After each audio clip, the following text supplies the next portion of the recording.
Hello दोस्तों, स्वागत है आप सभी का मेरे यूट्यूब चैनल में।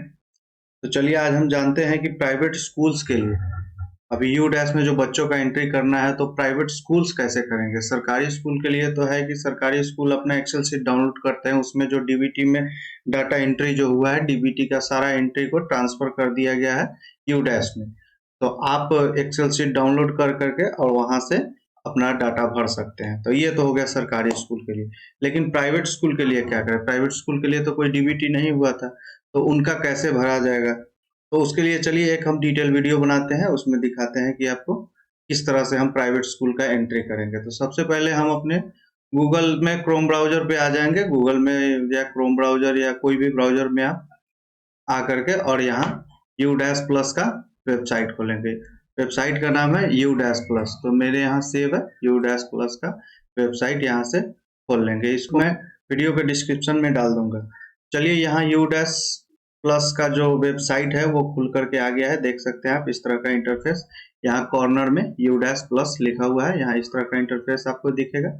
तो यहाँ सबसे पहले हमको लॉगिन करना पड़ेगा। लॉगिन करने के लिए आईडी और पासवर्ड लगेगा, तो आईडी पासवर्ड सबसे पहले आपको लगेगा।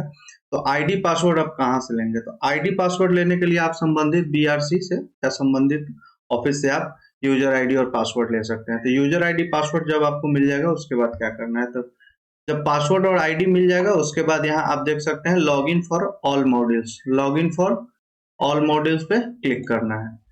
क्लिक करने के बाद कुछ इस तरह का इंटरफेस दिखेगा आपको। तो आप profile facility and teacher module ये दोनों का एंट्री कर चुके हैं। तो ये करने के बाद अब मुझे स्टूडेंट प्रोफाइल में एंट्री करना है, स्टूडेंट का डाटा एंट्री करना है। तो उसके लिए क्या करेंगे, यहाँ देख सकते हैं आप स्टूडेंट मॉड्यूल। स्टूडेंट मॉड्यूल में सबसे पहले क्लिक करेंगे, यहाँ स्टेट सेलेक्ट कर लेंगे। यहाँ हर स्टेट का अलग अलग होता है, तो स्टेट सेलेक्ट कर लेंगे। हम लोग का बिहार स्टेट है, बिहार स्टेट सेलेक्ट करके गो पे क्लिक करेंगे। गो पे क्लिक करने के बाद कुछ इस तरह का इंटरफेस आएगा, log in for student database management system SDMS module. इस पे एक बार हम क्लिक करेंगे। इस पर क्लिक करने के बाद कुछ इस तरह का इंटरफेस आएगा, आपको साइन इन करने का ऑप्शन देगा, जहां यूजर आईडी और पासवर्ड आपसे पूछ रहा है। यूजर आईडी पासवर्ड आप संबंधित ऑफिस से ले सकते हैं। वहां से यूजर आईडी पासवर्ड मिलने के बाद एक कैप्चा कोड इंटर करना पड़ेगा, उसके बाद आप इस तरह से खोल सकते हैं। तो यूजर आईडी पासवर्ड एक मेरे पास ऑलरेडी सेव है, उसको मैं करके आपको दिखाता हूँ। यहाँ कैप्चा कोड डाल देता हूँ।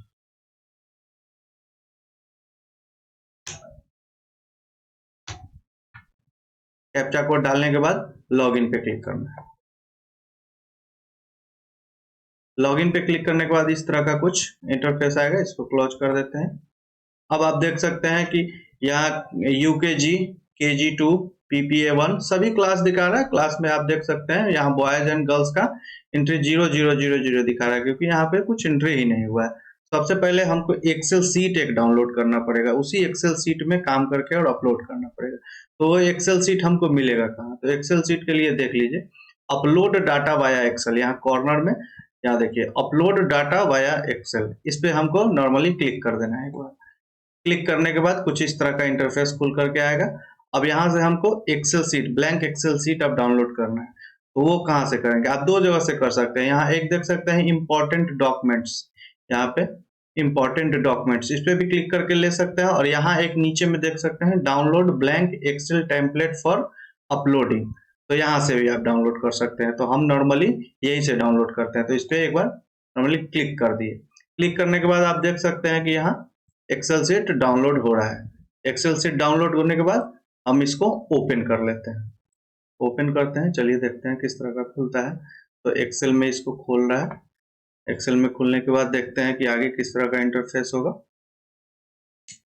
तो देख सकते हैं आप इस तरह का इंटरफेस खुल करके आ गया है। अब मुझे ये सारा सेक्शंस भरना पड़ेगा। तो सारा सेक्शन भरने के लिए, सारा एक एक कॉलम भरने के लिए सबसे पहले ऊपर आप देख सकते हैं यहाँ वैलिडेट डाटा का ऑप्शन है। वैलिडेट डाटा पर एक बार हम नॉर्मल क्लिक कर देते हैं, तो हमें कहाँ कहाँ भरना है ये सब दिखा देगा। ओके करते हैं यहाँ से। आप देख सकते हैं यहाँ येलो हो गया, कुछ कुछ लाइन हमारा येलो हो गया। तो जो जो येलो हुआ है उसी में हमको भरना है। आप देख सकते हैं गार्जियन नेम जो है वो येलो नहीं है, वो व्हाइट ही है, इसको हम लोग नहीं भरेंगे। ये ऑप्शनल भी लिख रहा है, और इसको जो जो येलो पार्ट है हमारा उसी को भरेंगे, जो व्हाइट है उसको छोड़ सकते हैं हम लोग। तो कॉलम नंबर 1 से अगर शुरुआत करते हैं हम लोग, एक एक कॉलम को डिस्कस कर लेते हैं। टोटल 55 कॉलम का है, एक एक कॉलम को अब हम लोग डिस्कस कर लेते हैं। ग्रेड या क्लास पूछ रहा है, क्लास या ग्रेड। जो क्लास होगा, जो ग्रेड होगा वो आप लिख देंगे। उसके बाद सेक्शन लिख देंगे, जो बच्चा आपका जिस सेक्शन में है उस बच्चे का सेक्शन लिख देंगे।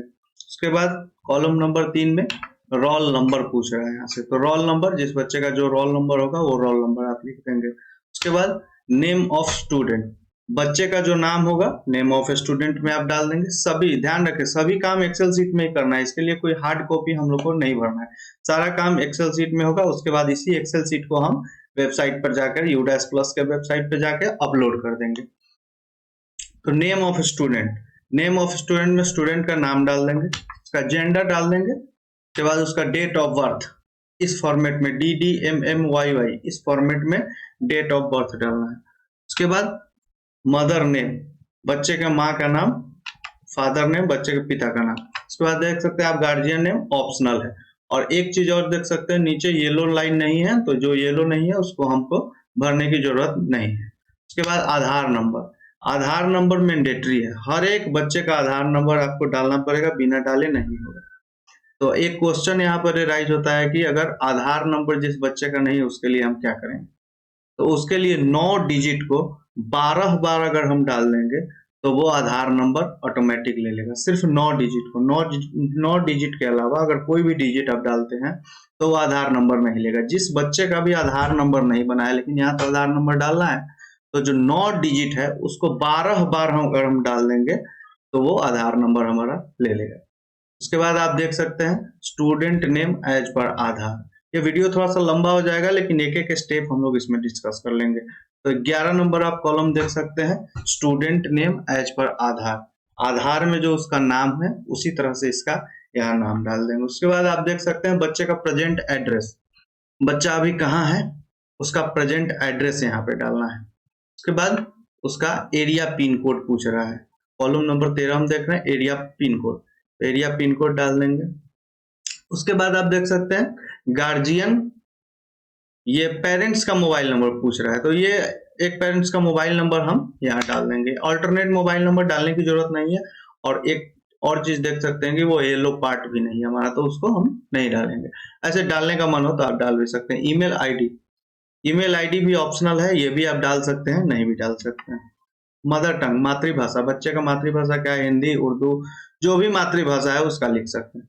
तो हिंदी के लिए HINDI इस तरह से, उर्दू के लिए URD ऐसे नहीं लिखना है, हमको कोड यूज कर रहा है। तो कोड हम कहाँ से पता करेंगे, तो यहाँ देख सकते हैं एक्सेल सीट में आप देख सकते हैं एक और सीट है, इसमें फील्ड डिस्क्रिप्शन एंड वैलिडेशन, और एक और आगे है मास्टर्स। तो मास्टर्स में हम आ करके यहाँ देखिए मदर टंग का पूरा लिस्ट दिया हुआ है, एक में आसामीज है, 2 में इसी तरह का बहुत सारा सब्जेक्ट है। तो अगर मुझे हिंदी देना है किसी बच्चे के लिए तो हिंदी 42 नंबर पे हिंदी है, तो जिस बच्चे का अगर मदर टंग हिंदी है तो उसके लिए हम 42 लिख देंगे, नॉट हिंदी, हिंदी हमको नहीं लिखना है, हिंदी के जगह पे 42 लिखना है। अगर किसी बच्चे का उर्दू है तो उर्दू 144 पे है, 144 पे यहाँ आप देख सकते हैं उर्दू के लिए उर्दू का कोड यूज किया गया। तो आप इसी तरह से देख सकते हैं कि किसका कौन सा कोड है, उस तरह से आप लिख सकते हैं। तो आ जाते हैं फिर से हम बैक स्टूडेंट डेटा पे। तो मातृभाषा, मातृभाषा जिसका हिंदी है उसके लिए 42 कोड यूज करना है, 42, और जिसका उर्दू है 144, हिंदी के लिए 42, उर्दू के लिए 144। उसके बाद सोशल कैटेगरी, बच्चे का सोशल कैटेगरी या तो जनरल होगा, या तो SC होगा, या तो ST होगा, या तो OBC होगा, ये 4 ही होगा। और स्टेट गवर्नमेंट, सेंट्रल गवर्नमेंट, ये सॉरी सेंट्रल गवर्नमेंट का वेबसाइट है तो सेंट्रल गवर्नमेंट EBC को नहीं मानती है, सेंट्रल गवर्नमेंट EBC को भी OBC में ही लेती है। सेंट्रल गवर्नमेंट सिर्फ 4 मानती है, जनरल, SC, ST और OBC। तो जनरल के लिए यहाँ पे कोड 1 है, जनरल के लिए जनरल नहीं लिखना है, कोड है, वो कोड हमें कहाँ मिलेगा, तो यहाँ देख सकते हैं आप फील्ड डिस्क्रिप्शन एंड वैलिडेशन, इस पे क्लिक करते हैं और आ जाते हैं हम सोशल कैटेगरी वाला कॉलम, शायद 18 नंबर है, इसको देख लेते हैं। 18 नंबर में सोशल कैटेगरी, सोशल कैटेगरी के लिए क्या यूज करना है आप देख सकते हैं। जनरल के लिए 1, SC अगर बच्चा है तो SC के लिए 2 कोड यूज कर लेंगे, ST है तो 3 कोड यूज करेंगे, और OBC है तो 4 यूज करेंगे। इसके अलावा हम कोई कोड यूज नहीं करेंगे। अगर बच्चा EBC है, EBC के लिए भी 4 ही होगा। चलिए आगे देखते हैं। सोशल कैटेगरी के बाद माइनॉरिटी, माइनॉरिटी के लिए भी अलग कॉलम है, फिर से माइनॉरिटी में देख लेंगे कि कौन माइनॉरिटी में है, कौन माइनॉरिटी में नहीं है, तो उसके लिए भी field description and validation. Minority का यहाँ 19 नंबर कॉलम है, यहाँ सभी का इंस्ट्रक्शन दिया हुआ है। आपको किसी भी कॉलम में अगर दिक्कत हो तो आप यहाँ से फील्ड डिस्क्रिप्शन एंड वैलिडेशन वाले सीट पे आकर के डिस्कस कर सकते हैं, देख सकते हैं। तो माइनॉरिटी के लिए आप देख लीजिए, अगर बच्चा मुस्लिम है तो मुस्लिम के लिए कोड 1 यूज करेंगे, अगर क्रिश्चियन है तो कोड 2 यूज करेंगे, अगर सिख है तो कोड 3 यूज करेंगे, अगर बुद्धिस्ट है तो कोड 4 यूज करेंगे, पारसी के लिए 5, जैन के लिए 6, और माइनॉरिटी में नहीं है हिंदू हम लोग माइनॉरिटी में नहीं आते, तो हिंदू के लिए 7 कोड यूज करना है। तो ज्यादातर बच्चे या तो मुस्लिम होंगे या तो हिंदू होंगे, तो मुस्लिम के लिए कोड 1 यूज करना है, और हिंदू अगर है तो उसके लिए कोड 7 यूज करना है। तो आ जाते हैं, देख लेते हैं माइनॉरिटी ग्रुप में अगर हिंदू है तो कोड 7 यूज करेंगे, अगर मुस्लिम है तो कोड 1 यूज करेंगे। आगे देखिए, बीपीएल के बारे में पूछ रहा है, क्या बच्चा बीपीएल बेनिफिशियरी है? अगर है तो 1, नहीं है तो 2। अगर बच्चा बीपीएल में है तो उसके लिए कोड 1 यूज करेंगे, और नहीं है तो 2। अभी मैं 20 नंबर कॉलम पे 21 नंबर, ये एक योजना है, ये हमारे यहाँ संचालित नहीं होता है। कॉलम नंबर 21 इसको हम लोग छोड़ देंगे, और तो ये येलो पार्ट भी नहीं है, तो इसको हम लोग छोड़कर आगे बढ़ेंगे। क्या बच्चा ईडब्ल्यूएस के लिए एप्लीकेबल है? Belongs to EWS. तो ईडब्ल्यूएस के लिए अगर एप्लीकेबल है तो यस लिखेंगे, नहीं तो नो। नॉर्मली ईडब्ल्यूएस यूज होता है 10th 11th के बाद ही, तो ईडब्ल्यूएस के लिए अगर एप्लीकेबल है बच्चा तो यस लिखेंगे, नहीं तो 2। क्या बच्चा किसी तरह से विकलांग है? CWS विकलांग है, किसी तरह से अगर विकलांग है तो यस, नहीं तो 2। यस का कोड होता है 1 और 2 का कोड होता है, और नो का कोड होता है 2। अगर विकलांग अगर आप डालते हैं तो फिर विकलांग का आगे 24 नंबर कॉलम में टाइप भी डालना पड़ेगा। अगर है तो 1 लिखेंगे, अगर नहीं है तो 2 लिखेंगे। फिर हम लोग आगे बढ़ते हैं, क्या ये बच्चा इंडियन है? इंडियन, सभी इंडियन है, यस में क्लिक करके हम आगे बढ़ेंगे। क्या आउट ऑफ स्कूल के तहत बच्चे का नामांकन हुआ था? बच्चे का नामांकन जिस समय आउट ऑफ स्कूल का एडमिशन चल रहा था उस समय हुआ था, अगर है तो यस, नहीं है तो नो। उसके बाद 27 नंबर, ये हमारा येलो पार्ट नहीं है, इसको व्हाइट पार्ट है, इसको हम लोग छोड़ देंगे। उसके बाद एडमिशन नंबर, बच्चे का एडमिशन के समय एक एडमिशन नंबर दिया गया होगा, एडमिशन नंबर डालना है, एडमिशन का डेट डालना है। उसके बाद previous academic year schooling status, पिछले साल बच्चा का स्कूलिंग स्टेटस क्या था? इस साल अगर क्लास 8 में है तो पिछले साल 7 में रहा होगा, इस साल 6 में है तो पिछले साल 5 में रहा होगा, वो पूछ रहा है। आगे 32, 33, 34, 35, 36, ये सब हमारा येलो पार्ट नहीं है, तो येलो पार्ट नहीं है उसको हम छोड़ सकते हैं। 31 कॉलम नंबर हम 37 तक आगे छोड़ देंगे। फिर कॉलम नंबर 38, 38 नंबर, 38 नंबर ये पूछ रहा है क्या यूनिफॉर्म के लिए पैसा बच्चे को दिया गया है? यूनिफॉर्म फैसिलिटी उपलब्ध है? अगर है तो यस, नहीं तो नो। अगर टेक्स्ट बुक के लिए फैसिलिटी कोई उपलब्ध है, पैसा दिया गया है तो है तो यस, नहीं तो नो। क्या सेंट्रल स्कॉलरशिप बच्चे को मिला है? अगर है तो यस, नहीं तो नो। उसके बाद 41 नंबर कॉलम व्हाइट पार्ट नहीं है, इसको हम येलो पार्ट नहीं है, इसको हम लोग छोड़ देंगे।